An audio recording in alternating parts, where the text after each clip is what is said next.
আপনার চোখের দৃষ্টিশক্তি বাড়াতে আপনি প্রচুর পরিমাণ গাজর খেতে পারেন। গাজরে আছে প্রচুর বেটা ক্যারোটিন, যা শরীরের ভিটামিন এতে রূপান্তরিত হয়। এছাড়াও আপনার ত্বককে ফর্সা এবং উজ্জ্বল করতে গাজর খেতে পারেন। গাজরের অ্যান্টিঅক্সিডেন্ট উপাদান ত্বককে উজ্জ্বল ও তরতাজা রাখে এবং বার্ধক্যের লক্ষণ কমায়। এছাড়াও গাজরে থাকা ফাইবার ও পটাশিয়াম অ্যান্টিঅক্সিডেন্ট উপাদান রক্তচাপ নিয়ন্ত্রণে সাহায্য করে এবং হৃদরোগের ঝুঁকিকে হ্রাস করে। গাজরে প্রচুর পরিমাণ ফাইবার থাকে, যা হজম প্রক্রিয়া উন্নত করে এবং কোষ্ঠকাঠিন্য প্রতিরোধ করে। এছাড়াও আপনি যদি ওজন কমাতে চান তাহলে আপনি প্রতিনিয়ত গাজর খেতে পারেন। গাজরে ক্যালোরি কম থাকে, ফলে এটি ডায়েটের জন্য উপযুক্ত। এটি খেলে দীর্ঘ সময় পেট ভরা অনুভব হয়।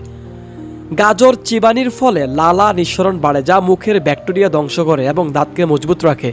আমাদের ভিডিওটি ভালো লাগলে সাবস্ক্রাইব এবং ফলো দিয়ে সঙ্গে থাকুন এবং আপনার মূল্যবান মতামতটি কমেন্টে জানান।